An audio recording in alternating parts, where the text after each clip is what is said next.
Welcome to the first SciSec Research Colloquium for 2022. I hope all of you are well. And in this first colloquium, which is organized by Charles University's Center for Islamic Studies and Civilization, we will have two great presentations. But first of all, before we would like to acknowledge the Wiradjuri, Nugunawal, Gundurugara and Biripai peoples of Australia, who are the traditional owners and custodians of the lands on which Charles University's campuses are located, and pay respect to their elders, both past and present. Thanks for joining again to this first colloquium. And we will have 5 colloquiums throughout this year. And of course, you will see announcements for each upcoming colloquium. All right. First of all, we will start with Shaheen Whyte's presentation and his research, and after that we will continue with Mahsheed Ansari. Let me provide you some brief information about Dr. Shaheen Whyte. He is my colleague as well. We are working at the same time in the same center. He is our research fellow as well. Dr. Shaheen Whyte holds a PhD from Deakin University. His doctorate focused on the study of Islamic religious authority in Australia. Shaheen is currently an adjunct research fellow at the Center for Islamic Studies and Civilization, Charles University. He has published in international journals and national media outlets on the intersection of Islam, politics, and society. Shaheen, welcome. Please go ahead. Looking forward to your presentation, please.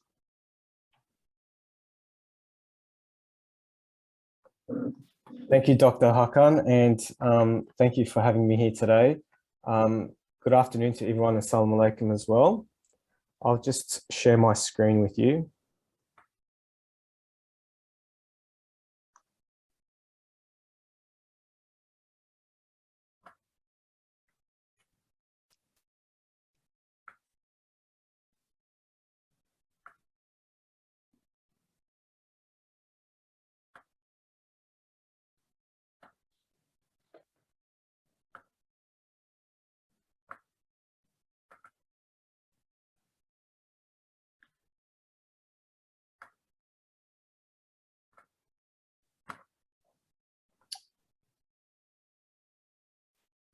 Hello, can you see my screen?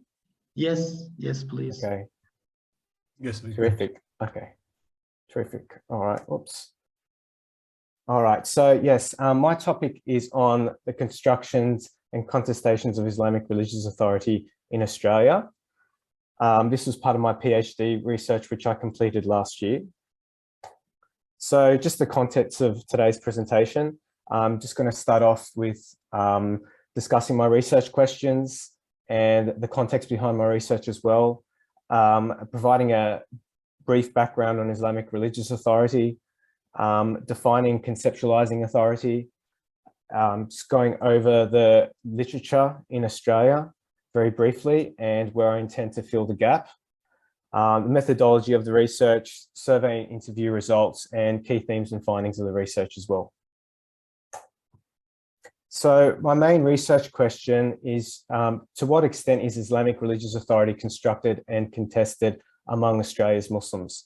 And some of my sub-questions deal with how is religious authority perceived and conveyed in an Australian Muslim context? Who provides religious instruction and advice to Muslims in Australia? And to what extent are traditional religious scholars, otherwise known as the ulama, and other Muslim voices competing for religious authority in Australia? So just some key terms and definitions. I use the term Islamic religious authority as an umbrella term to deal with the different Muslim actors, institutions, and social platforms competing to speak for Islam. So this is quite an inclusive and broad umbrella term that can include different religious actors such as clerics, scholars, teachers, educators, different institutions, people from different schools of Muslim thought, men, women, Muslim minority groups, and also social platforms that are all competing and vying to speak for Islam. So We've got a definition of the ulama here as they're one of the big players when it comes down to religious authority. And I define the ulama, which is a plural, Arabic plural for an alim, which means a learned person, as a group of traditionally trained religious scholars and clerics who provide religious instruction and counsel to Muslims. So the ulama are trained in the classical tradition, in the Islamic sciences of exegesis, theology, Islamic jurisprudence, hadith, and Sufism as well. And they consist of theologians, jurists, muftis, imams, sheikhs, and preachers trained in Islam's scriptural and legal tradition. So just a brief background on Islamic religious authority, and I'm just going to talk about a few theological points and a little bit about the history, but I'm going to swift through it very quickly because there's been extensive literature and work done on these, and it'll take me forever to go through it. So the first point is that there's authoritative value ascribed to the Quran and Sunnah as Islam's sacred and foundational texts. So the Quran states, "O believers, obey Allah and obey the Messenger and those in authority among you."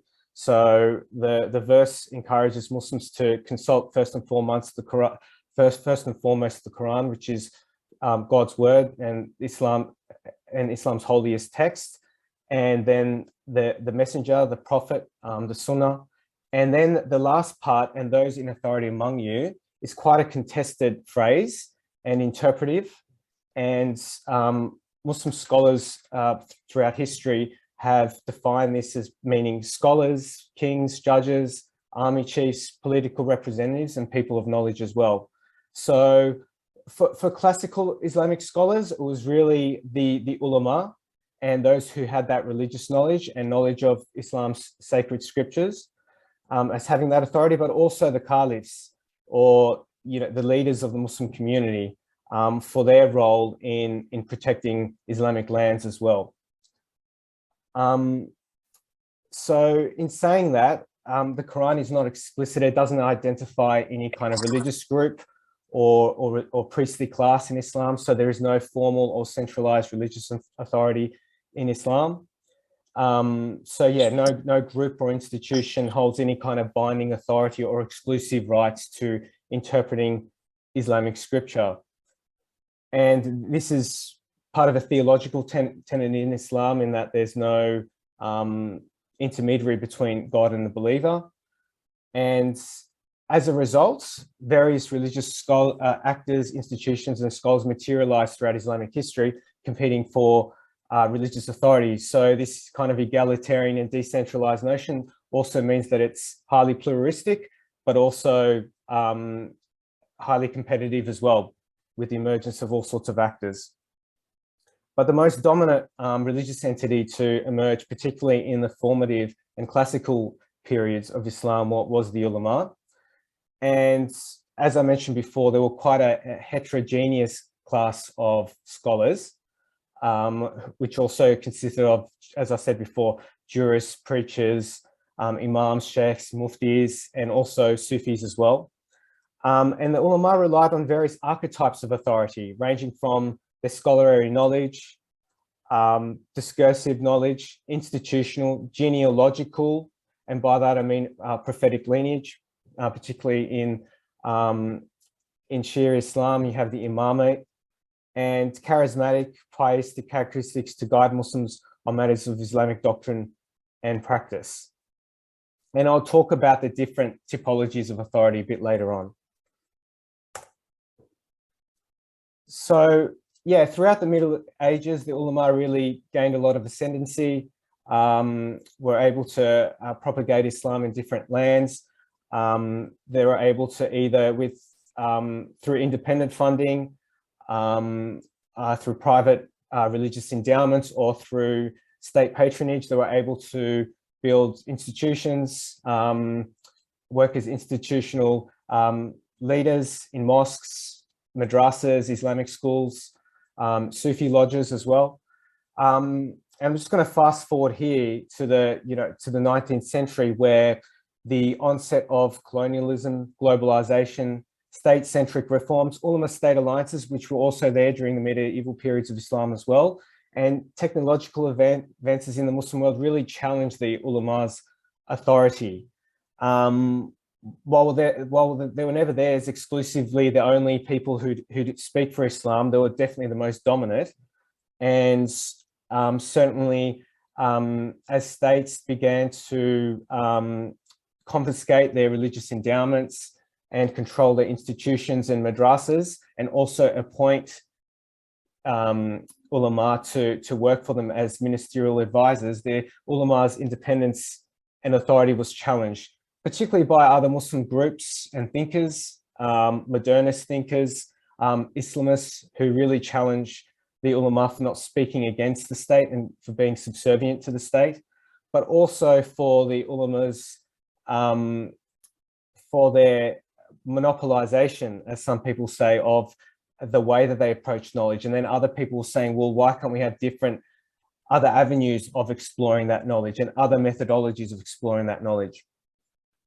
And of course, technological advances in the Muslim world as well, and increased literacy rates led to the emergence of new voices. So prior to the printing press in the 19th century, the ulama were very few who had exclusive access to religious literature, giving them a monopoly over religious knowledge. And Peter Mandeville discusses this in terms of the hyper-pluralization of Islamic religious authority in the context of globalization and new media, where you have all sorts of voices, really increasing the Islamic marketplace of new ideas and actors that participants can follow. And Dale Eckelman and James Piscatori make a very profound kind of observation of this, and they refer to this, they coined this as the fragmentation of religious authority. And I'm quoting them here: the ulama no longer have, if they ever did, a monopoly on sacred authority. Rather, Sufi sheikhs, engineers, professors of education, medical doctors, army and militia leaders and others compete to speak for Islam. In the process, the playing field has become more level, but also more dangerous. And again, some people prefer not to use the fragmentation of religious authority. Some people say it's a proliferation of religious ideas in Islam, since Islam never had a single religious authority and always encouraged pluralism. But definitely there's some profound observations about how there are some other players that are entering the field, such as militia or army or extremist groups, that are definitely making the playing field a lot more dangerous. And in saying that, I think it's very important to kind of conceptualize authority, particularly within the Islamic tradition, and look at what other scholars say about authority and what that means as well. So Max Weber distinguishes between authority and power. Legitimate authority for him acquires the trust of people through non-coercive means and popular recognition. So this really rules out any kind of group or state leader who uses violence in order to propagate their faith. And Talal Asad also, who's a Muslim anthropologist, asserts that Islamic practice is authorized by its discursive and competing traditions. And he discusses here Islam's intellectual and dialectical tradition of dialogue and debate, and how the past, present, and future of Islam are all interlinked.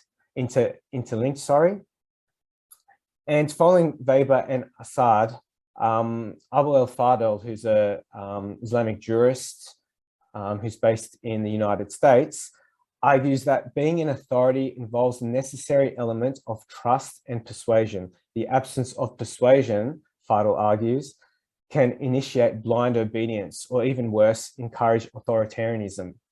So Fadl makes an interesting point here, and by persuasion, he's talking about not forceful persuasion. He's talking about rational argumentation, and how religious authority is really a two-way street, where you shouldn't just take everything for granted when a particular authority says something, and that people can challenge, and that authority can also respond and engage in that debate and dialogue to clarify issues.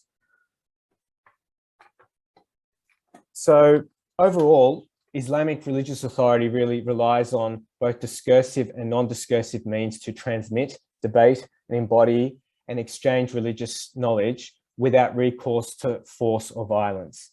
So authority in this sense, it's distinct from authoritarianism and puritanical forms of religion where violence, co-option, and intimidation are used to suppress religious freedom. So in my study, I've used Weber's typology as a guide for legitimate authority. And Weber outlines three main sources: traditional authority, rational legal, and charismatic authority. I've put this into a Venn diagram because a lot of religious actors and institutions, they have multiple traits and characteristics. So there's a lot of overlap here. So for Weber, traditional authority is established in the belief in long-standing traditions and the legitimacy of those exercising them. So traditional authority can be that kind of authority of the ulama who rely on their knowledge of sacred scripture and particular methodologies that have been transmitted from generation to generation. And with rational legal authority, Weber defines that as entrusted in administrative organs to enact rules or to issue commands. And this can also be extended to institutional authority. So it doesn't have to necessarily be bureaucracies, which Weber talks about, but also institutions. And that can be the church, it can be a board of imams, Islamic organizations that or mosques that run the affairs of the Muslim community, or fatwa councils as well. And for charismatic authority, Weber defines that as embodying exemplary character and heroism. So charismatic authority can also extend to non-discursive cues, such as body language. It can relate to religious attire. You often see imams, rabbis, priests wearing a particular uniform or dress code to really distinguish themselves from the laity as well. And charismatic authority can also have an anti-establishment element to it as well. So those charismatic leaders that try to speak out against current establishment or the status quo. You think about Mandela, you think about Gandhi, and also the prophet during his time who was a revolutionary force in his region by bringing about a new faith, a new revelation, and really challenging the pre-Islamic practices in Arabia as well. So again, these overlap, and the more of these attributes that you have, the more your authority can kind of be enhanced as well.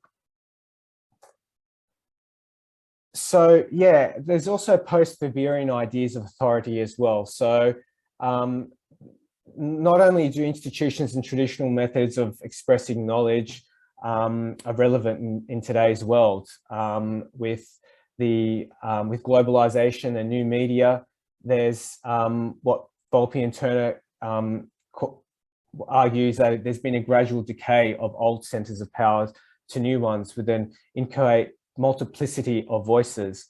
And similarly, Eckelmann and Anderson also attribute the combination of new media voices and re-intellectualization of knowledge to a rapidly emerging public sphere. And for them, that's a positive thing because it allows a more inclusive space for Muslims to debate ideas. And in this new context, you've also got Muslim individuals who begin to surface as their own interpreters and agents of authority, as there's more accessibility to new resources through the internet as well, and new voices. And Olivia Weil and Jocelyn Seri also speak about the rise of individualism and privatization among Muslims in Europe as well. So just a brief literature review in terms of what's been written about imams, clerics, and religious authority in Australia. So most of the work has been orientated at mosques, imams, religious leadership in Australia, peak Muslim organisations as well, such as the Australian Federation of Islamic Councils and the Australian National Imams Council as well. There's been work written about the debates about homegrown versus overseas imams, and also the demand for online fatwas and collective fatwa making as well. So most of these works really deal with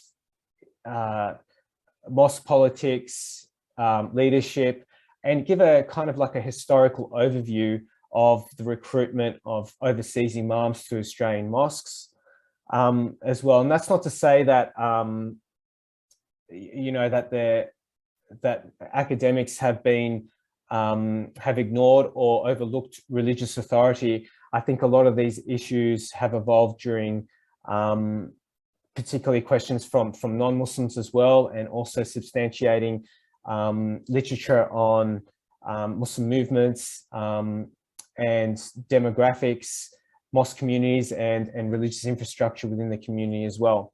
So the gap that I've really tried to, that I've seen and identified, is that there has been a lack of ethnographic research conducted within the Australian Muslim community about who they trust and go to for religious knowledge. There's been no in-depth study on the role and status of traditional ulama or conceptualization of ulama in Australia. And of course, the emergence of new voices speaking for Islam. And no real in-depth analysis of how religious authority is conveyed and negotiated between different Muslim actors and institutions in Australia. So in terms of my methodology, it consists of a literature review and analysis, content and discourse analysis, qualitative component of 40 in-depth interviews, a survey questionnaire, and also participant observation as well. So just in terms of my interview sample of clerics, it included 25 in-depth interviews of with imams and sheikhs across Australia. Most were employed inside Australia's Australian mosques and held overseas university degrees in Islamic studies, or they held traditional ijazas, which is a license that's usually issued by another recognized religious scholar to be able to transmit knowledge in a particular field or text. And also the imams and sheikhs came from a range of different ethnic and cultural backgrounds, from different theological and institutional affiliations. So included predominantly Sunni imams, Shia and Ahmadiyya as well. The clerics were all male. I did make an effort to reach out to some female clerics. There's not many female clerics in Australia, and I was unable to recruit any of the ones that were here. Sorry. Oh. Zulia, I think you are muted. We cannot hear you. Hello? Sorry, we cannot hear you, Zulia.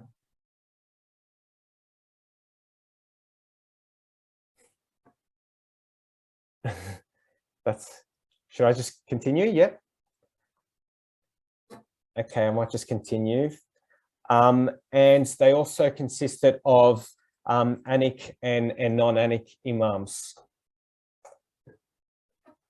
So in terms of sample of academics and educators, there are 15 in-depth interviews with academics, educators from Australian universities and teaching institutions. And to compensate for the lack of female clerics, I did recruit more female academics and educators in the community, and there was 5 also male participants as well. Participants from a range of different cultural backgrounds and academic disciplines, and their qualifications ranged in terms of being in traditional Islamic studies, Quranic studies, Arabic language, sociology of Islam, Muslim politics, women in Islam, and studies relating to Australian Muslims as well. And I think that's important to mention here that there's also a bit of an overlap between the imams and academics. Some of the imams also received some university qualifications in Islamic studies in Australian universities. And also some of the academics, educators had also gone through some traditional Islamic studies in madrasas as well. So that's important to mention, that there is some overlap there as well. So in terms of the survey, it was sent out to 300 Muslim participants across Australia.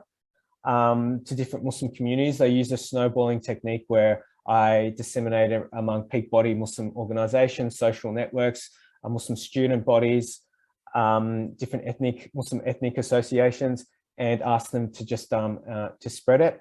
And our participants were mainly from New South Wales, Victoria, and a few from other states as well.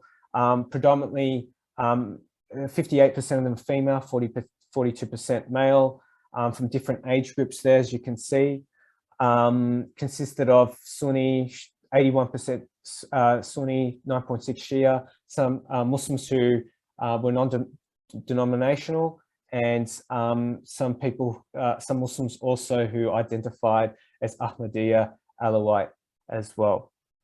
And 45% were born in Australia, 55% from overseas, and from 40 different countries. So it's quite a eclectic and diverse sample. And the majority of participants were from Lebanese, Turkish, Afghan, Pakistan, Indian, and Arab backgrounds. So now in terms of the findings, one of my key objectives of the research was really to identify who Muslims trusted and went to for religious knowledge. So to identify the kind of main actors. And so one of the survey questions was who do you trust the most when seeking knowledge about Islam? And I put most in italics to really emphasize that for survey participants, because there may be a multiplicity in terms of who Muslims go to, but I really wanted to see who they really trusted the most. So you can see there in the results that Muslims consulted imams and sheikhs, around 35% of them, and that included local and overseas sheikhs, and that was split around 50-50. The second group that Muslim participants went to was the Muslim academics teaching Islamic studies, and around 34%. Also family and friends, 11%. Muslim community leaders, 6%, and other 13%. And the other category had responses of people said that they trust to go to the Quran and Sunnah, classical scholarship, internet platforms, and some of them said that they only trust themselves as well. So yeah, some interesting findings there. And what really stands out here is that there's a direct correlation between authority and religious knowledge. Because if you look at it there's about 70% of people who are going to imams and sheikhs who have been either traditionally trained in madrasas, in the traditional and classical Islamic sciences, but also Muslim academics who are teaching Islamic studies at universities. So you can see there that 6% go to Muslim community leaders. So although the community leaders are quite, they do a lot for the community and have got leadership credentials and do a lot of advocacy, that that Muslim participants really wanted to go towards people who had that knowledge or expertise or qualifications in the field of Islamic studies. So in terms of the interview findings, when asked where Muslims go to for trust and for religious knowledge, most participants said that Muslims in the community generally trust who they know. Depends on their locality and access to mosques and institutions. Some invest trust based on their age group or ethnicity. So there's a sense of familiarity around who they know in the community. Young Muslims seek imams who are able to engage with the Australian context and converse in the English language. And this came up a few times. And this wasn't just mentioned by educators and academics who I interviewed, but also imams explain the importance of being able to engage in the English language as well. Some imams had the skill of being multilingual and were able to address their particular ethnic community, but also in conversing in English as well. And one imam that I spoke to said that, well, in his congregation was a mixed congregation. And he said that being able to speak in Urdu wasn't sufficient enough, and that he did his sermons in Urdu. He did them obviously recited in Arabic, and also conveyed his sermons in English, because he said that was the common denominator for Australian Muslims. So, and also participants also said that Muslims go to overseas religious leaders and scholars, while others prefer to develop closer relationships with local imams by observing their learning and conduct in the community. And in terms of what constitutes a scholar of Islam, or what constitutes an alim, this was a really interesting debate and yielded some very interesting responses from participants. One Sydney imam said that, and I'll quote him, "So even if the PhD holders or masters or bachelor's holders in Islamic studies, if they study in Australia, none of the institutions in Australia graduate imams to the level of what you understand to be an imam that understands the Quran, understands the Hadith, understands the fiqh, the jurisprudence. How could you call someone to be an alim when he doesn't even understand the Arabic language, couldn't even read the Quran correctly? We're not undermining or underestimating what these people can do in the community, but the reality is you can't call yourself an alim." So you can see with this imam's response that there's that traditional conception of what an alim is, one that's grounded in the classical tradition, that understands the sacred scriptures very well, that can refer to the sacred scriptures in Arabic, and that has a good command of the Arabic language as well. So in terms of, there's another response from an academic which says, well, I think unfortunately they still, in terms of who Muslims go to in the community, and he said, I think unfortunately they still go to the sheikhs and imams. I don't think they come to us academics because we are part of an academia. We are seen as secularists and modernists, people who have no idea what Islam is. And so when it comes to religious questions, religious issues, they, in my view and experience, would go to the sheikhs and the imams. So it's kind of like repeating what the imam previously said, but begrudgingly, in terms of the way that Islamic knowledge is kind of like produced and transmitted, and that kind of knowledge is just with the imams and sheikhs. And there was another imam that came with a very interesting response, really finds a middle ground between these two responses. And he said, so I believe that the role of the academics who do Islamic studies and become specialists in Islamic studies, they are working together with the imams. They are both alims in their fields, and they all deliver the information, the knowledge about their religion, but in different ways. So he seems to be a bit more inclusive in terms of how knowledge is derived, how it's disseminated, and he sees the imams and academics as providing equally important roles in the community and having that scholarly or academic authority. And there was another common response in terms of that academics were able to translate Islam into a contemporary language.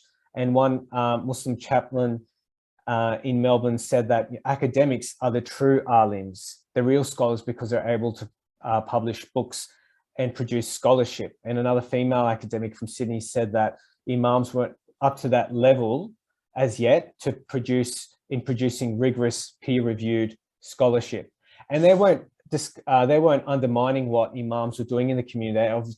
They mentioned that they played a really important role in terms of leading the congregation and supporting the youth and engaging with different segments of the Muslim and non-Muslim community. But that was a question just in terms of their scholarly knowledge. So just in terms of survey responses in regards to the qualifications of Muslim clerics, so there was a question there in terms of what were the minimum qualifications expected of an imam or sheikh in Australia to lead a mosque or congregation. And the majority of people said that they needed to have a university degree in Islamic studies. This was followed by traditional ijaza in the Islamic discipline or text. And a small percentage there said consensus, just the consensus of the Muslim community in terms of who they trusted to lead the community, and also 5% there, a madrasa education or a high school equivalent education. So yeah, this was also interesting when speaking to interview participants as well, in terms of talking about the ijaza and the university degree. Imams from the Australian National Council of Imams, they were quite strong, a lot of them that I interviewed, in terms of emphasising having a university degree, because they said that that was easier to verify compared to an ijazah that was issued just by another religious scholar. They also said that the education was a lot more systemized, and that the ijazah was very hard to clarify, and they didn't know how long an ijazah would go for, whereas the university degree would go for a fixed period of time, whether that would be 3 to 5 years, or in some cases 7 years, if it was the alim degree from Pakistan as well. In terms of the survey responses on the transparency of qualifications, and again, this was something that was raised in interviews as well. And the question was, the qualifications of imams and sheikh must be made transparent to the Muslim community through their mosque organizations. And the overwhelming majority of Muslims agreed with that statement. 94% believe that that transparency can be improved. So to date, most of the mosque committees who employ imams in mosques are responsible for verifying the qualifications of imams. And there's also the Australian government also verifies the qualifications of imams who have come from overseas, who have applied for a Minister of Religion visa. So the Australian government looks at that and verifies that. And also the Australian National Imams Council also said that they have an internal process of verifying the qualifications of imams. So there's been talks about having a centralized institution or a verification system. And when speaking to imams and educators about this, there were some questions raised about, how that would be logistically possible. Also, some Shia imams in the community also said that, if it's dominated by a particular religious group, that might be an issue as well, and that it's better to have institutions themselves be responsible for that process. So in terms of, yes, how authority is enhanced, participants also mentioned the importance of contextualized knowledge. 80.3% of survey participants strongly or somewhat agreed that understanding the laws, customs and language of Australian society enhanced an imam's authority. There's also 95.6% of participants either strongly or partially agreed that imams required professional development as well.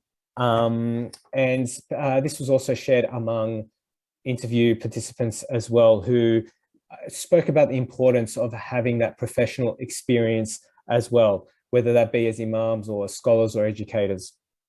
And there was also a commitment to upholding Islam's moral virtues as well.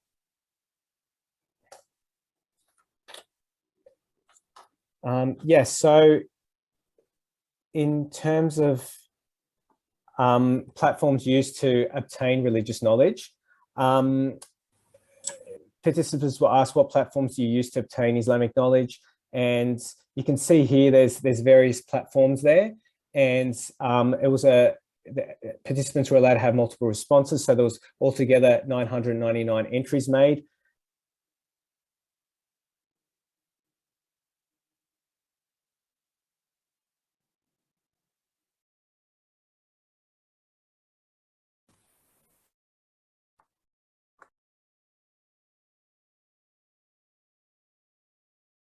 Shaheen, sorry, could you unmute yourself? Sorry. Yep. Can you hear me now? Yes, I can hear you. Continue, please. Okay. Our guests are, coming back. Sorry. Yes. Okay, that's okay. And yeah, so as you can see here, the main platforms that Muslims went to was books, internet websites, khutbahs, community-run Islamic classes, university courses on Islam, public forums, Islamic satellite TV, and other. In the other category, you had people going to YouTube, social media, Quranic study circles, local imams, institutions, Islamic retreats as well. And what this finding really shows is that there is, apart from there being a diverse range of platforms, that Muslims aren't one-dimensional in terms of who they go to for religious knowledge as well. And that could be for a range of reasons in terms of curiosity, cross-examining different platforms and information, easy access, also affordability as well.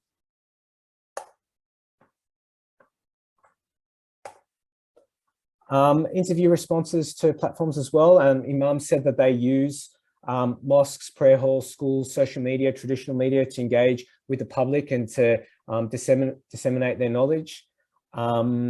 This also shows that there's been a significant shift, that imams are no longer just inside mosques, that they're engaging with the wider community. And also with academics and educators as well. They said that they use university classrooms, publications, conferences, social media, mosques, television, radio, and community forums as well. So there's a common perception out there that academics generally just are in their ivory towers in their offices, and they don't engage with the broader community. But when I spoke with participants and academics, they certainly try to reach out to the broader community, not just the Muslim community, the non-Muslim community as well. And that applies also to imams, who also engaged with government officials, different community services, charity groups as well. So again, just like Muslims aren't one-dimensional and searching for different platforms, imams and academics and educators have also realized that they, in order to really extend their influence and to be able to share their knowledge, they've are really utilizing a lot more different pathways. So in terms of interview responses regarding platforms, again, some interesting comments here, sorry. One Australian-born imam said, as I mentioned, for those who are born and raised here, you need more platforms for you to engage with them than those who come from overseas, because those who come from overseas that are used to the concept of the mosque, and the mosque is the place that you go for Islamic help or Islamic assistance or uplifting. The second and third generation, those that are born and raised here, you need more platforms for you to engage with them. Social media is another platform these days. And it's interesting now to look at some development of mosques. They're becoming a lot more multi-purpose. They've got gyms, they've got youth groups, Quranic classes, functions, festivals. So they're engaging in a lot more different activities to try and bring more people to the mosque. But also the imam acknowledges that there's a need to engage with other platforms as well. And one academic said that when asked what platforms he uses, he said every possible platform. So the mosque is one of them. Universities, churches, schools, social media to some extent, this, Facebook, lectures, seminars. There are hundreds and hundreds. Since 9/11 until now, I've spoken and visited almost every city in Australia, but also through media interviews, radio, TV, newspapers, writing to newspapers, expressing our views to politicians, writing to politicians, and so on. So it's interesting there to contextualize it a little bit, and how the academic has said there's been like a real demand from his experience to engage with the media and to inform stakeholders, community members, non-Muslims about Islam as well. And you know, one female academic also noted that the diversity of platforms in Australia was an asset as opposed to it being a deficit. So this really stopped the homogenization or the monopolization of religious authority or religious knowledge to one particular actor or one particular organization. So the major themes and findings to come out of the research was that there were polyvalent forms of authority. Australian Muslims follow various religious actors such as imams, sheikhs, Muslim academics, community leaders, institutions, family networks, and social platforms to attain religious knowledge. Religious authority is not merely, this is another interesting fact, is that religious authority is not merely theological or monovalent. It is richly diverse and highly contingent on contextual realities. So as the survey results indicated, that Muslims were also looking at looking at the contextualized knowledge of the imam and how they understood the local context, the culture, the customary practices, the laws, languages, the particular communities they were living in. And one finding that I haven't put up there was also how socio-political factors also impact religious authority. For example, many of the participants were quite critical of imams that were funded and were state-sponsored by overseas governments. And despite having that traditional religious education and training, that their independence and authority was compromised. as a result of being government appointed. So that was another interesting reflection on religious authority and how it's constructed. And also in terms of the functionality between imams and academics, imams were orientated towards serving congregations and their religious and spiritual needs, whereas academics, on the other hand, were seen fulfilling an educational, research and teaching role. But we also saw some overlap there as well.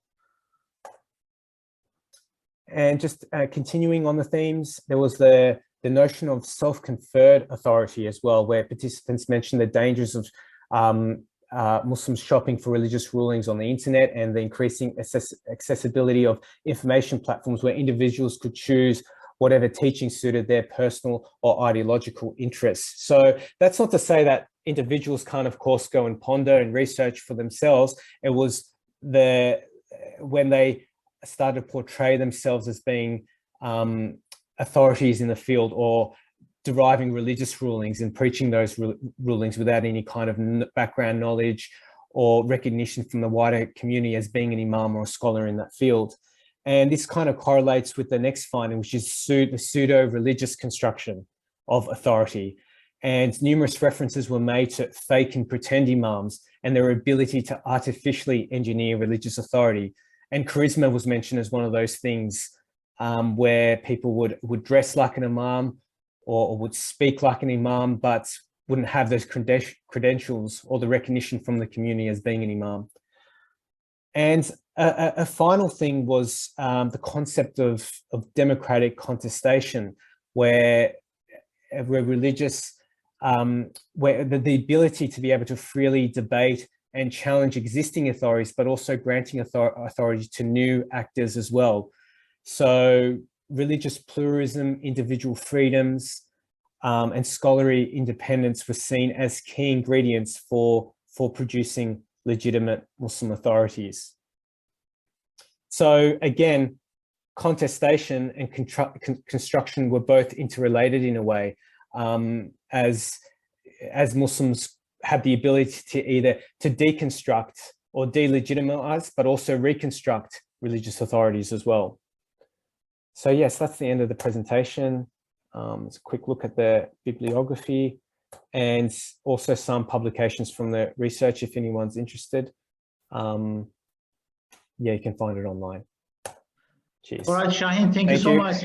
I think this is marvelous, fantastic, great research and findings. Thank you so much. My apologies for the viruses, but now we have been able to, we have completed your part presentation. That is all good. I have emailed to all our registrars. Now they are coming back. Most of them have come back here. That should be okay now. Do you have any questions, any comments on Shaheen's presentation, or any questions to Shaheen?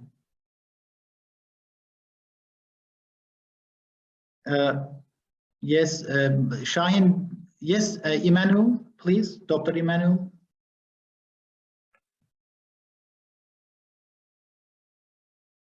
I think we made it so they can't unmute themselves. I'll just change that. Okay, Emmanuel, you should be able to unmute yourself now. Well, thank you very much. I'll put on my camera as well. I also realized that Sally may have been in a similar position in asking a question. So I'll ask my question and then allow you to also read Sally's question as well, Shaheen. First of all, thank you for your presentation. And I feel for you that you had to be interrupted. So a methodological question and perhaps some practical questions. One is, I think it was similar to what somebody else asked. You, in the early part of your presentation, referenced Weber, and then you had the Venn diagrams, and then you also referenced more modern thinkers as well. And related to that is, what are your own thoughts about the potential Orientalism that exists in Weber and other Western academics? And just if you could maybe articulate a bit, what are the new dimensions from the Islamic world that are critiquing or going up against that kind of Western bias relating to religion and authority that you've noticed from your own study? Secondly, congratulations on such a diverse study. I noticed a huge preponderance upon authority being looked at from either religious authorities in the mosque or in the internet sources. And suppose a question that arises for me, does this play into the potential for being educated by other contexts that don't help the Australian, let's say, local Islamic context to develop its own voice? Or do you feel that that's not the case? Because I think what you're also noticing is that there is an individualism there in this digital age to go and look for your own information. And that kind of goes up against how to deal with authority. And then a last question, and you can get to this if you want to, is you've included female voices as well. Are you noticing among young people a gravitation towards wanting to hear more female voices as part of the landscape of religious voices? So yes, thank you. And in case I've missed it in your presentation, I do apologize. You may have already referred to this in your presentation. Thank you. Thank you, Manuel. I really appreciate those questions. Those are very good questions. Yes, the methodological question about Orientalism is a very good one, and it's, I think, something that a lot of scholars who are studying in Western institutions who are studying Islamic studies come across. I guess for me, using Weber, I try to really infuse both modern thinkers, Western thinkers, and also throughout my PhD research, also look at both contemporary and classical Islamic scholars as well, in terms of how they interpret or deal with the question of religious authority. So there's obviously a theological dimension that comes with that, and understanding Islam's primary sources and looking at classical scholars and how they interpret that. But there's also that Orientalism, or that epistemological colonization of knowledge as well. So I think for Weber, I really look at Weber's some of those concepts as being quite universal when he speaks about traditional, institutional, and charismatic authority as well. And I think it's important that those other scholars, such as Talal Asad, and looking at Muhammad Qasim Zaman as well, who speaks about the contemporary ulama, who I refer to a lot as well, in terms of how they speak about Islam as being a discursive religious tradition, and also talking about the ulama's contribution in terms of really defining how knowledge should be derived, and the methodologies and the proof values within the Quran in terms of how it can be derived. But I think in terms of looking at new reformist voices as well, I think that's very important, because they challenge some of the ulama's methodologies and look at social, scientific, and other historical methods of looking at as well. So I think a critical, inclusive look at it is a good approach, but I definitely take your point about Orientalism in the scholarship as well. And I think a lot of Muslim scholars now are a lot more aware of that and are trying to engage with the classical Islamic tradition as well, including a lot of academics. And in regards to the other questions as well, I didn't quite get the second question, but I don't know if you want to provide a little bit of clarity around that. But in terms of the female religious leaders and authority, absolutely, I think that there seems to be a lot of female religious educators who are developing a lot of, I think, authority on the ground and a lot of recognition among Muslim communities. It's interesting that some of them that I spoke to, who had qualifications and ijazas in traditional Islamic studies, didn't call themselves an imama or an alima.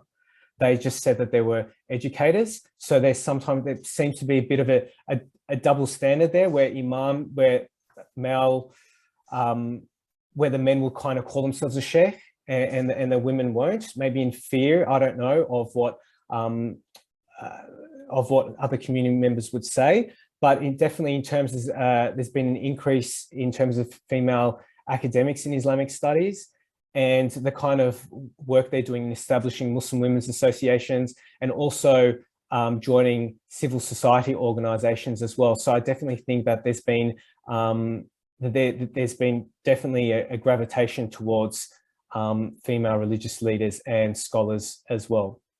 Okay, thanks, Shaheen. I mean, I'll just clarify my second question, and you don't have to answer it. I'll just clarify it for you. So I noticed in one of the charts that you had is that I think the second highest was internet resources to look for. And I suppose that kind of indicates on the one hand that there's individualism or individualization, that, you know, people feel the autonomy and the agency to go and look for the information themselves. But that has risks, obviously, because there is, it's kind of decontextualized knowledge. And so obviously there will be those who say, well, that's a chance for radicalization, but you could also argue also a chance for more progressive voices that one hasn't been exposed to. And I just wondered, is your own study more descriptive in the sense of it's just noticing this trend, or is it also prescriptive in saying that it has certain advantages and disadvantages attached to that?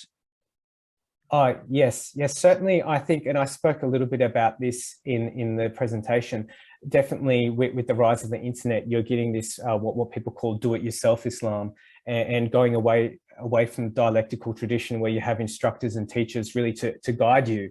And I think, as you mentioned, and I mentioned this in my research as well, there is both positives and negatives associated with that. Obviously, it gives the individuals more freedom to express their ideas and go away from those traditional structures of authority and to really express their own intellectual ideas. But also, on the other hand, it also leaves them vulnerable to not really having that ability to engage with other people, and being maybe biased or grabbing things from the internet that really serve their own ideological or personal interests.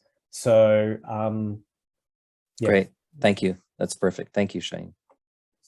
Thank you, Dr. Emmanuel, and thank you, Shaheen. And there is one question on a chat box, Shaheen, if you are able to see it. If not, I can read it for you if you want.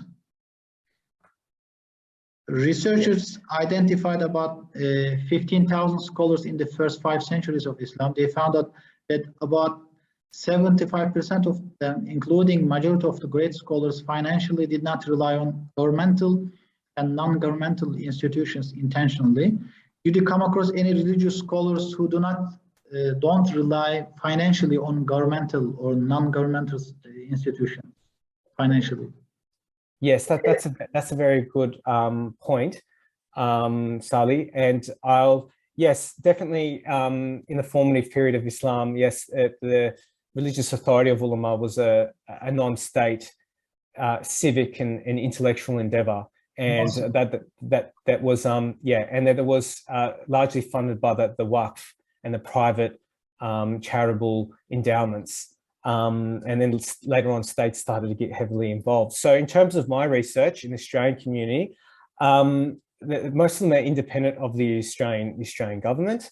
However, there are some state-sponsored imams, in particular mosques, in terms of getting funding from Saudi Arabia and Turkey. But many of the mosque communities that provide the funding for the imams here, and those ethnic organizations and mosques, I'm not sure where they get their funding from. So yeah, but it's the majority from the mosque committees, sorry. Yes, Zulekha? I guess based on your research, Shaheen, where do you see the future of imamhood going, especially in relation to homegrown imams, because that's not doesn't seem to be accepted that much, especially by the imams, I would say, who have studied overseas. They, in a way, they don't feel like those who study a Bachelor of Islamic Studies in Australia are at the same par. Yeah, what's based on your research, and it's probably something you've thought about. What are your thoughts? I think great question, I think. Yeah, very, very good question. Thank you, Zaleha. Yeah, there is that dichotomy of the homegrown versus the overseas imams, and you're quite right. And my research reflects that as well. A lot of the imams said that Australia doesn't have the institutions or the resources or the expertise to be able to train their own imams. But that was countered by a lot of educators and academics in the community who said that there's been a lot of institutions established in Australia, including university faculties that are teaching Islamic studies and focusing on the classical tradition as well. There's Darul Aisha as well in Sydney. There's obviously ISRA. There's Islamic schools as well in Australia. So yeah, the imams still had that perception, and I think that it was the academics, educators that were a bit more optimistic on developing on the resources that we already have here, and also expanding that base in terms of who is a scholarly or academic authority. Yeah, there seems to be a bit more institutionalization in terms of the imams with the establishment of the Australian Imams Council as well. That's been around since 2006, I think. So yeah, that was something that was raised, and something that imams definitely feel, and a lot of challenges for that as well. A lot of imams are still going to overseas madrasas to get their education as well. I think great question, Zuleyha. As far as I know, the German government established one institution to train homegrown imams who know German culture and German language. I think they went further, and in Europe, because hopefully there should be. Yes, Shaheen. Sorry, just reflecting on what you're saying, Hakan. It's a very good point, the homegrown versus the overseas imams. And while there was I had a survey finding that the overwhelming majority said that, oh, we definitely need more homegrown imams that understand the context and the culture. But they also didn't discount overseas imams. They said just as other fields have expertise from overseas, Australia should not discount them so long as they're independent and not state funded. So that was a really interesting perspective, because Muslims felt that they were still part of this global ummah, and valued the experiences and the cultures of overseas imams and communities as well. So I found that was a very interesting observation from some of the participants. I see, great. Is there any other comments or any questions? Mahsheed says there is a great new article on this topic on colonization of Quranic studies, great article by Joseph Lompart. I think this is related to Emmanuel's question. Shaheen, thank you so much. I think this is really, really great research and study. I have seen your op-ed article via conversation as well. Your article is circulated around academia. Well done, and great research. Congratulations. Now, Mahsheed. Can I just ask one little question? Yes, yeah. Sorry, I raised my hand. Yes, all right. Now you have got Imam Council, Australian Imam Council, and you have got Ashfaq, and also there is another organization, Islamic Charities Council. Now these three bodies seems to be competing in terms of muftis. All of them have appointed a mufti and giving a fatwa organizations themselves. How do you see this competition of muftis or imams in various different institutions is perception on the Muslim community? Yeah, thank you, Zia. I'll quickly answer that question. Yeah, terrific question. And it really comes down to the contestation of Islamic religious authority, and that there's not one single figurehead really, or imam or mufti that really speaks on behalf of all Australian Muslims. And I think what you're seeing is quite right. There seems to be a bit of a rivalry and competition between different peak body organizations. There's also the Darul Fatwa Islamic High Council as well, that has its own mufti as well. It's interesting to note that Ashfaq recently appointed a mufti after acknowledging the mufti of Anik, Dr. Ibrahim. So they're seeing, and they've also established their own Sharia council. So it's a way really of, I think, trying to increase their relevance in this particular area, and really trying to use the mufti, I think, as a springboard to try and galvanize that greater influence by saying that they have a grand mufti who can issue fatwa. So I've spoken about this at length in the article. It's just been published on ANIC. It's actually published on ANIC. So some of the questions can be answered there as well. All right, Shaheen, again, thank you so much. Thank you so much, Mr. Ahmed, for your question. Now, second presentation will be made by Dr. Mahsheed Ansari. She's a senior lecturer in Islam and Contemporary Islamic Studies at SciTech, Charles University. She is also a researcher. She has been a reader in Islamic thought for over 15 years. She is also a community activist working in the areas of interfaith dialogue. And she is working on actually biography of Dr. Qazi, Ashfaq Ahmad, and Dr. Ansari. Looking forward to your presentation. Please go ahead.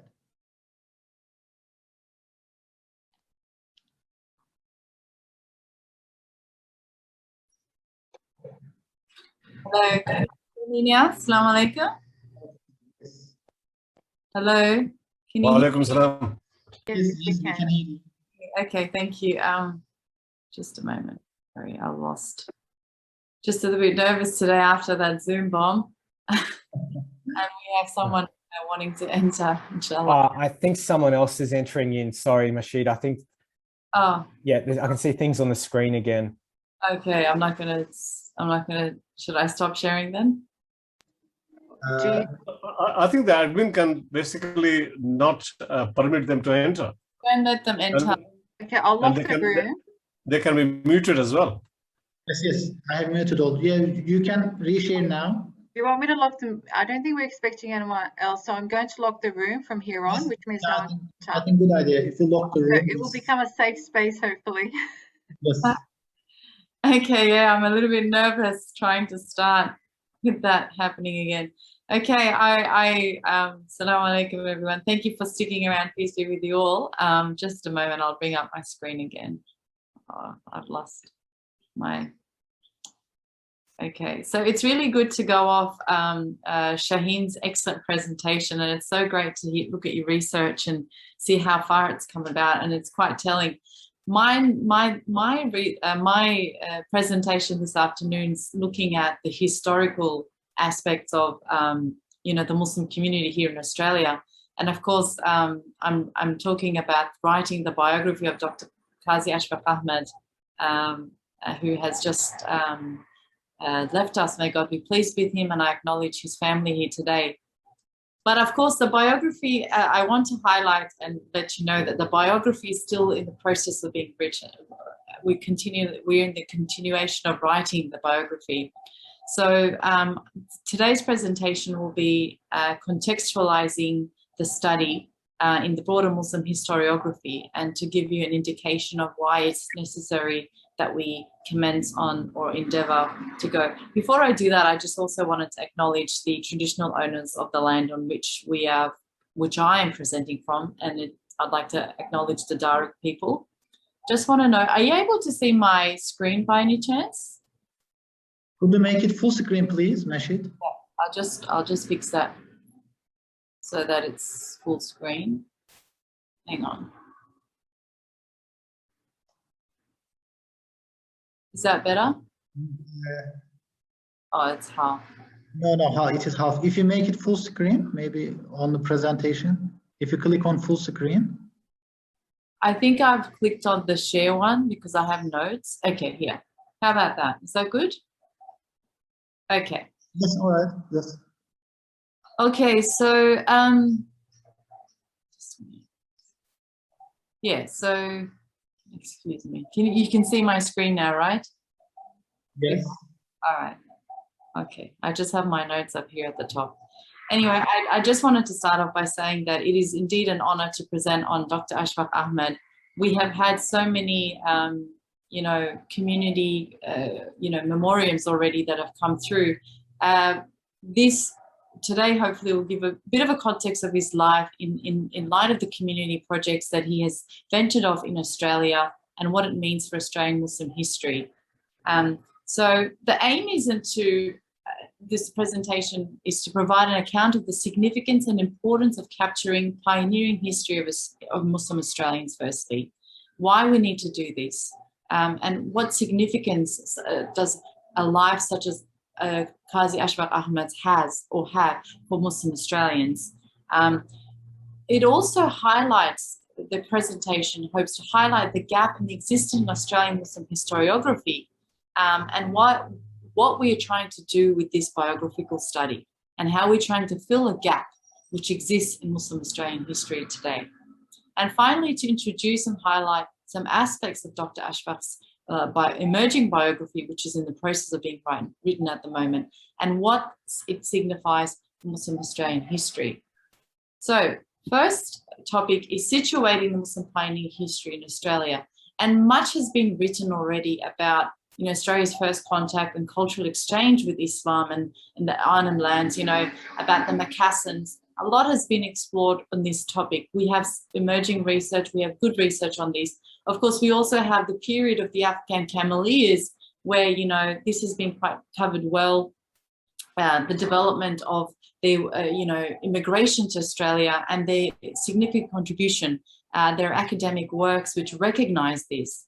What we don't have, you know, and of course, from the get-go, the emergence of the Muslim, you know, identity along with Indigenous community has always been there. And like I said, great work has come out already in this area. I'll just read. So the Australian Muslim Ummah's narrative is tied to the pioneering men and women who, even in the second wave of migration to Australia, are illustrating a meta-narrative about the migrant Australian in the post-colonial era. The personal history of pioneers like Dr. Ashfaq Ahmad do not only relate a fascinating life across 3 Commonwealth nations like India, Papua New Guinea, and Australia, but also portray how biographies reflect greater communal histories and national narratives. I'm just going to quickly go through this so that we're not. 91 years have passed. I'll just go back. 91 years have passed since the birth of Ashfaq Ahmad, an Australian Muslim of Indian origin whose life and legacy remains with us today, even though sadly as he is no longer amidst us. It presents us with a remarkable history of a rich, complex, yet complicated personal life, but also a role model as a motivating social influencer and a pioneering Muslim leader in Australia, a man whose life is intricately related to the history of his community. And, you know, his parting efforts, you know, one of the last things that he did was, you know, he edited the Australian Muslim Times as his son is a testament of that and a witness of that. So continually serving his community and the Muslims of this country. And due to his service and contribution to the many women and men and organizations that he initiated and contributed towards, Dr. Ashfaq's life is laid with so many other meta-narratives as well. He was, as an individual, he brushed shoulders with great figures like Mahatma Gandhi in India. And in our own context in Australia, individuals and politicians like Gough Whitlam and many, many others, just to name a few. And in the Australasia, he had a significant impact in Papua New Guinea in a period where Papua New Guinea again was gaining its independence. So it's almost like his biography, you know, intersected with great epochs in history. And this is why biographies present a very good historical narrative, an account of the social cultural history of the geographies and eras that they cross over. You know, being born in the British Raj era and growing up in a partition and Republican India, he has a first-hand account of the early 20th century demise of British rule and the violence and political mayhem that led to the partition. You know, he's an eyewitness in the oral histories that we have captured already. You know, his life recounts for the horrors of the great migration of the Hindus and Sikhs from India to Pakistan, and from Muslims from Pakistan to India, you know, witnessing on both sides, providing rare eyewitness story of the horrific violence and murder that millions and hundreds of people experience in that era. Indeed, the life of Ashfaq Ahmad takes us through this rich first-hand personal account of many other events in the 20th century, in not just only India, but also in Australia. after he comes to Australia with the migration in 1971, prior to that, he goes to America. And even there in America in the 1960s, we have the civil rights movement. So the biography that hopefully when you read it and when it's published, you'll see that it provides the context of each of these colonial nations, Papua New Guinea, India, and also as well as Australia. In America also, exploring, he was there and he established an Islamic, wherever he went, whatever land he went to, Dr. Ashfaq was really good at establishing institutions. And even in America, he's one of the pioneers who established the Islamic Muslim Association at the universities in America and Canada in 1959. And when he comes to Australia, it's at the brink of the White Australia policy is being abolished just after his coming. He's coming in the heat of the Whitlam affair and the multicultural policy. And it's really a really shift in Australian history when he's arriving. So his life, his biography really provides a unique insight from a Muslim experience into how these events are played. And of course, how he himself then played a pioneering role in Australia and in Australian society and life. So his life is a nexus between the second wave of Muslim migration post-World War II and the lost, long forgotten Muslim camel men that I just showed you some graphics about. And, the Camelese were very significant. They did contribute in the Overland Telegraph, South Australia, from there to Northern Territory. But, nothing has been quite captured of this middle period. And the middle period is the post-war migration and the formation of Australian Ummah. The arrival of the Lebanese, the Muslim Cypriots and Turks. This is a picture of Ibrahim Dalal, for example. There has been biographies of him, but we need to fill the gaps in terms of capturing this history. This was a very flourishing period for the Muslim. We just heard from Shaheen about how authority, the question of authority in Islam, that we're talking here about establishing the institutions of authority, mosques, for example, cultural centers. This was really the era that all of this came about. And why is this important to capture? Well, firstly, Australia plays a very significant but somewhat a peripheral role in major world events, if we see in terms of history. But in the post-war history, the immigration history is significant because we have a multicultural country and with a very range of diverse nations. Australia's Muslim heritage is traced, as I said earlier, in the 18th century, and the role of Australian early Muslim pioneers and the successive infusion of new Muslim arrivals from different backgrounds in the post-war period have lagged behind in broader discourses surrounding our national history. And sometimes you find them in modest publications of community profiles, contextualized.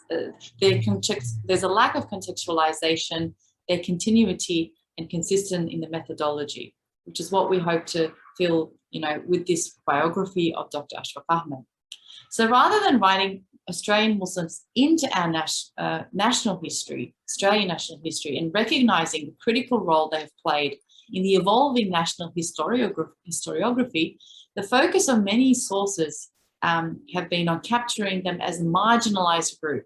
Too often we see this, so whether it's from a social studies angle, even Islamophobia, it exists, but, that's not the only rhetoric that we want to see, and certainly not the only contribution that they've had. More often than not, within the context marred by international politics and popular rhetoric of fundamentalism and terrorism is what the representations we see of Muslims in Australia. However, the arrival of Muslim migrants from war-torn countries in recent years and the popular discourse around that highlight their position not just as marginalized and homogenized group or a problemized immigrants, but we want to capture the influence of first Muslims to set foot on Australian soil, beyond the Macassans, beyond the, that era, the Camelese. Amongst the Muslim immigrants of the post-war period were founders of mosques, associations, schools. And we'll see that when you read Dr. Ashfaq's biography, you'll see that he was part and parcel of these associations being developed. And these are critical to cementing the Muslim presence in Australia. So I guess I'm trying to give a rationale for this biography and for its significance for Muslim Australians. Before we even look at the figure, as I mentioned, a personality who's almost lived a fantastic life of almost 100 years, 92 years, and across 3 continents. But I think we need to understand where we place him in Australia's history. Okay, so writing this pioneering life back into the cultural and social history of Islam and Muslims in Australia presents us with a bridging, not only with a bridging gap, which is missed in the narratives, like I said, but also with a unique historical angle to assess the migrant community through elaborating these lives. The use of biography, The use of biography in historical depiction, in historical time, and particular cultural community is of growing significance. Biographies provide us with personal accounts and lived experiences of major events in any historical periods. They highlight the nuances that are often missed in historical narratives on Muslims in Australia, and they give a broad coverage of the history. But biographies allow us to dive deep and understand the attitudes, the personal, the familial, and cultural experience, key milestones and events in the development of Muslim country. So although we have some historical accounts at present on us, these don't often give us an in-depth understanding, the personal struggles that were behind the institutional development. From the oral history accounts, for example, we have a rich, amalgamated a rich source of information, as well as archives on how the pieces of Muslim community were put together. Back in early 1970s, when a group of Muslims gathered in a house, in southwest Sydney, and they were, just discussing about, how to do dawah. So establishing these institutions and looking at the personal struggles beyond these. So Dr. Ashfaq's biography, we're hoping that it will shed light to not only his life and experience, but, and we do this through the use of, as I said, oral histories, personal national archives that have been tapped into for the first time, that transcend the community history and observe it through a spectrum of an individual's life of Dr. Ashfaq Ahmad. So the transnational and the transcolonial life, these pictures that I have are some from the archives that we have are of the importance of capturing this history. And actually, while we've been capturing Dr. Ashfaq's own biography, there's been such crossover with so many other pioneering life stories that are coming out, and we're hoping to capture these as well in the book. So his life presents has a lot to offer for the cultural historian. Ahmad's life spans, as I said earlier, across major former colonial states of the British Empire, India, and Papua New Guinea, Australia. His movement across continents, countries, and seas intersects with key historical epochs. The biography and his timeline of his life, shows and presents us that each section of his life presents a rich personal experience corresponding with various examples, as I mentioned earlier. Excuse me. I was going to do this a little bit differently, but I think the interruptions threw me off a little bit, so please bear with me. The existing narratives on Muslim Australia in Australia tend to cover the broad coverages of key community building events, but the nuances, as I said, in the personal histories are missed. The biography of Ashfaq Ahmad aims to address the existing gap in literature, as well as the methodological approach to the study of Muslims in Australia. With the use of life history and oral histories, the biography draws upon the sources to provide a rich and in-depth assessment of Muslim history in Australia. So obviously, in terms of methodology, what we've done with the biographies is predominantly based on life history and by oral history as a key critical analytical tool in documenting and contextualizing the pioneering role of Dr. Ashfaq Ahmad. Reflection of the development of oral history from a method of recovery to an analytical practice in the process is a transition from social science to cultural history. This has informed the history-making practice, which seeks to give expression to Dr. Ahmad's voice within the context of broader relevant issues, including ethnicity, gender, displacement, resistance, progress, and identity.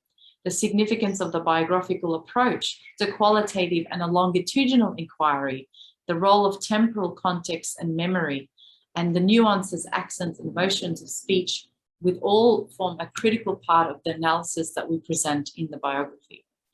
The biography looks into the social production of memory and the ways in which the individual recollections of significant figures like Dr. Ahmad are able to inform and the coexistence of these with the public and popular memorizing of the past. I'm just conscious, I might just skip over that. So looking now into Dr. Ashfaq more critically, one man behind a community. It's never, as he said himself in one of his later interviews about 2 years ago, our community has never been, institutions never are behind an individual.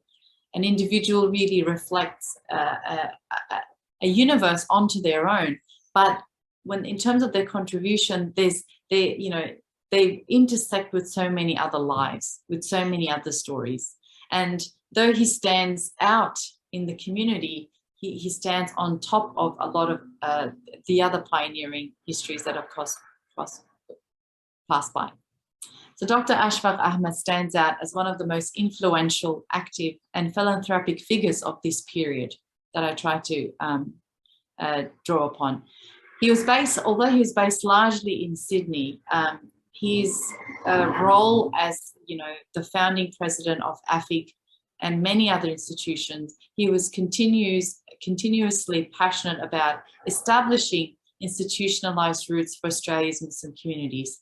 His extensive work has not only been critical to developing a sense of community, it has been crucial for making sense of identity politics and social integration. I might also add that he was a great pioneer and encourager or motivator of interfaith dialogue. He was just about in conversation with anybody and any philosophy, from a Marxist communist philosophy. He would have conversation with a Scientologist, with a Jewish, Christian, Muslim. He was open to everybody, and it really reflects his universal personality and his great in-depth understanding of his Islamic tradition also. So we present some of this, we integrate a lot of his ideas also. There's so much that is covered in the biography, such as, his ideas, the influence, the great figures that he came across in Indian Muslim scholarship, for example. Towering names, besides Gandhi and Nehru and Muhammad Ali Jinnah, who's the founder of Pakistan, the influences on his thought, like Muhammad Iqbal, who was ironically the last, I was told by his son Zia, that was one of the last things that the poems that he was listening to as he took his last breath. So the influence on his life are far great as well, which we bring about in his biography. There are so many rich angles that we wish to bring about. But of course, this presentation was really there to give lay the platform as to why the Muslim historiography, there's a gap in there, and that what we're trying to do in achieving in the biography.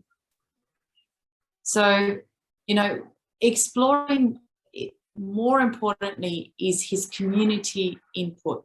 This, for example, newspaper article talks about, how we were in the very early stages. Sydney and Melbourne didn't have the city mosques that were established by the early community Cameleers, and here from the archives, it's referring to Dr. Ashfaq Ahmad, and they were seeking funds. And there was earlier, I think there's a photo of, I think, Saudi Arabia that I had showed. Where was it?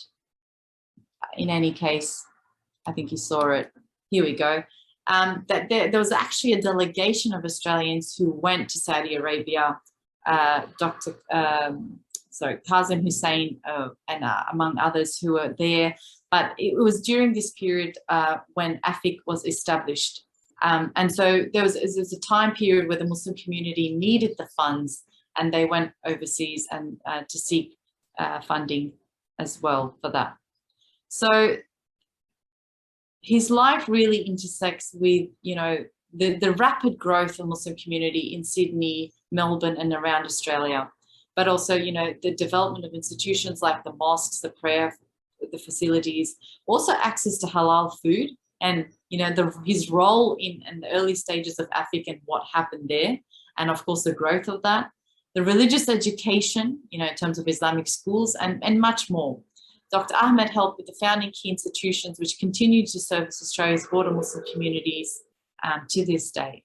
As a community leader, Ahmad provides a crucial starting point for collection of contemporary primary sources that are critical for the broader outcomes of this history. The oral histories, the visual and contemporary media, as well as rare archival materials that were looked at to present his history. An analysis of his role with the local and wider Muslim communities as an ambassador within the broader Australian community, as well as his influence on identity development in evolving social political environment. Keeping in mind that Dr. Ahmad is a well-known and highly regarded figure within the Muslim community, part of his biography also looks beyond his public persona. This is something that our biographies are capable of doing, providing that private struggles, the motivations which come up. These all came about in our oral history interviews with him. And they were very rich and very rare. And I think these allow us, a person who picks up the book and reads a life, such as the figure of pioneering figure of Ashfaq Ahmad, that only just read the tales of what's happening by way of institutional community, but they get an insight to his, what he was thinking, the influences behind his thought, his emotions, his inner struggles, the challenges that came about. For example, he was exiled from his country of birth, and how he read his own life in the life of the Prophet Muhammad ﷺ as well. Peace and blessings be upon him. So all of this will be very meshed into his life as we present these findings in the biography. In terms of his own life, when you reflect back and look at it, recently Amos has published this as a snapshot of his life. We know that, he, at a very early age, he was orphaned very early on. And in terms of a working professional, and he was a political scapegoat who migrated to Australia in 1971, his desire to adapt, integrate, and contribute to a socially and politically disconnected Muslim community in Australia began almost immediately.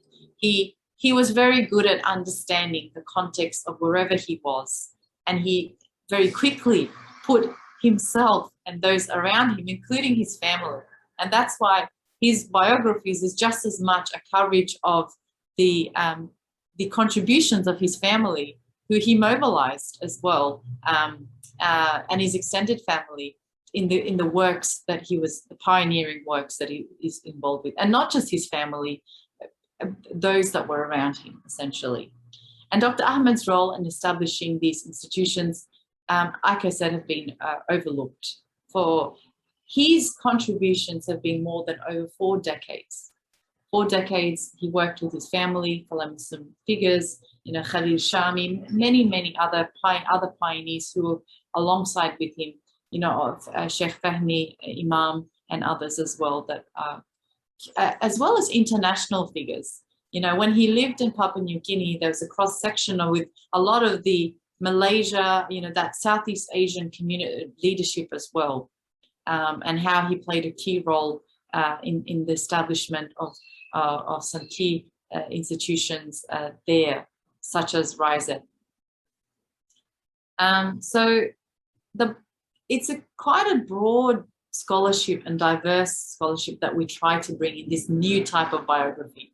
It's almost like a micro-history, a social history, and a contemporary oral methodologies have all come together to give expression and voice to Dr. Ahmad and his vision, and give a broader context to the issues of ethnicity, gender, displacement, as I mentioned earlier on. His hardships and hurdles that he experienced throughout his life are also scantily documented in some informal family accounts, but also pieces that have been published more recently in Amos, and some of his own writings as well. Most of the physical and the ideological sources pertaining to his life and vision are also housed in his family estate that he, that still stands today as his, his son is still living there in Dar Salam estate. And it can, because this house is quite significant, it continues to produce Australia's longest running Muslim newspaper, the Australian Muslim Times, and Australia's first and longest multicultural Eid festival fair. And it's home to the offices of Islamic Foundation and Education and Welfare, IQ, and many, many others. It really is a hub. It was a hub. And as has been declared in the testimonies of those who have commemorated his life already from our community leaders, a lot of whom have vouched for the fact that, his house has always been welcoming place for the community, and in a house that they've always been welcomed in. And this was kind of an important part of his aspect that he had. He was very, we'll discuss more into the integrities of his personality more in the biography. Of course, we don't have time today.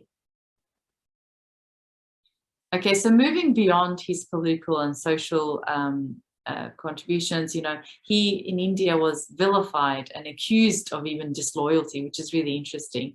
And the labels of, he came to Australia with a new vision and a new inspiration.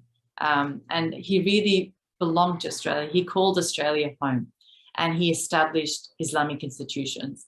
He reminds me of Tariq ibn Ziyad, who upon going to Andalusia and said, we are here to, we are not going to turn back, that famous story. So he really, his life does give us this indication, and it's quite significant for a Muslim community to acknowledge and understand the role that he played in those early periods.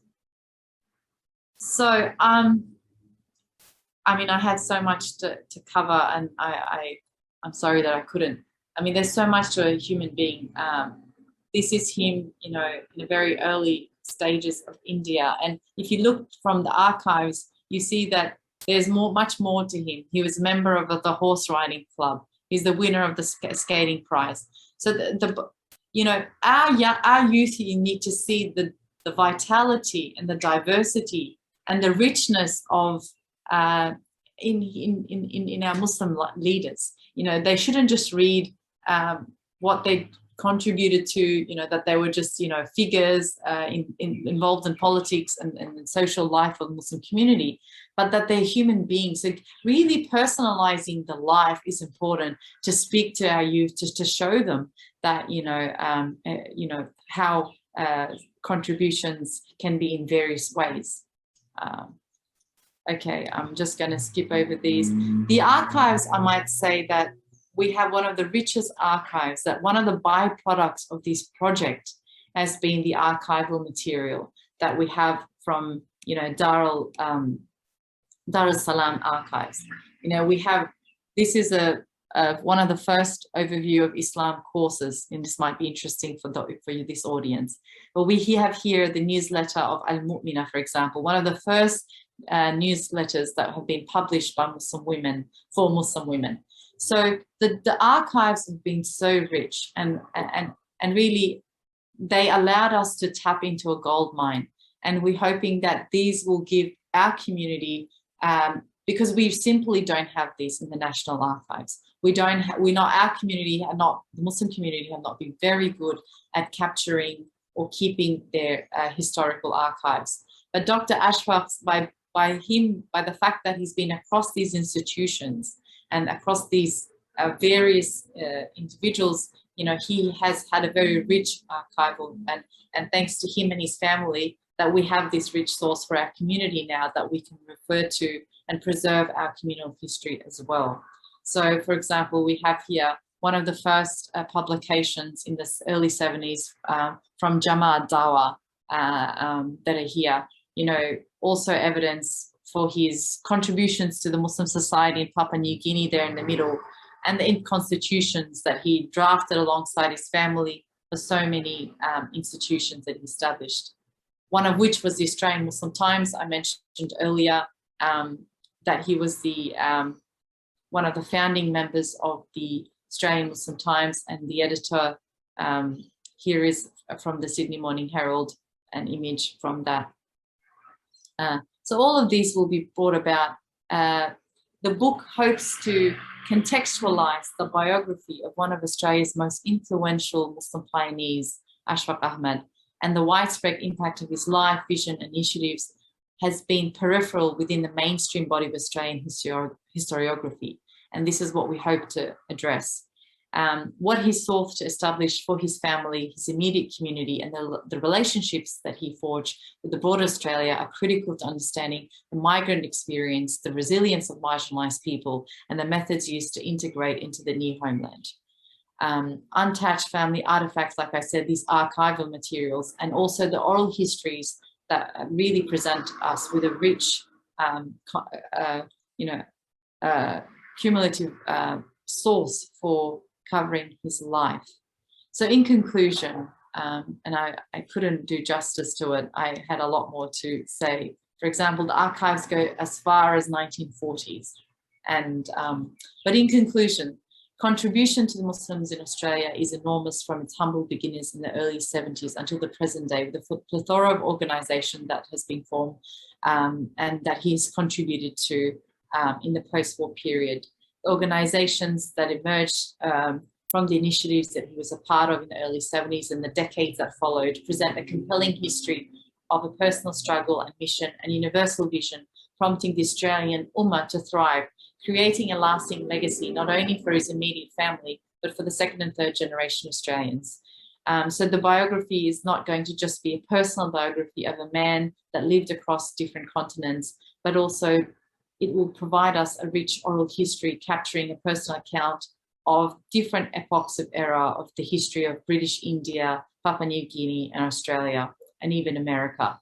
It presents a fascinating account of how one young man and then an elderly man dealt with political context in these various capacities. So this presentation was, and of course he had the Order of Australia Medal.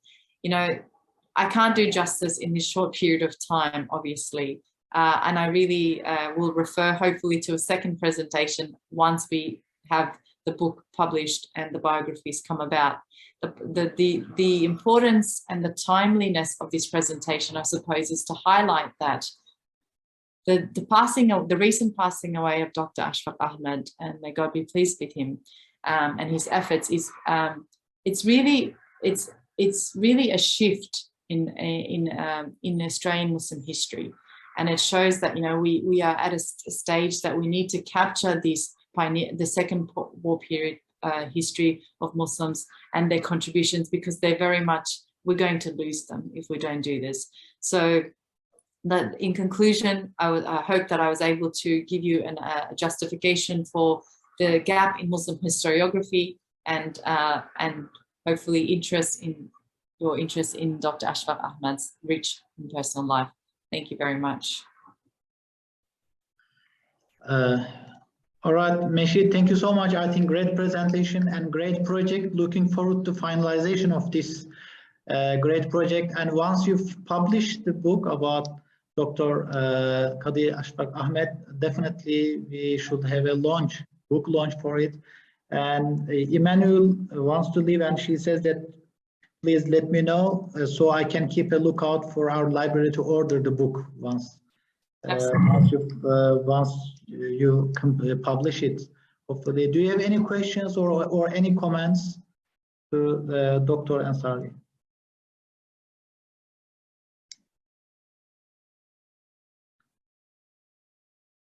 Any questions, any comments? I think I said too much. I'm sorry.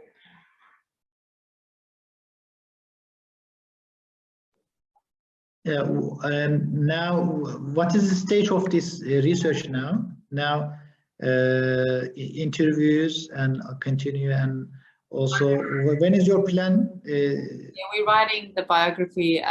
The biography is still in the process of being written, and one will give you hopefully good news of the publication, and also we'll probably do a book launch once the book is published, and so we'll give you details of that when we're ready. All right, thank you. All right, yes. Any questions or any reflections or comments?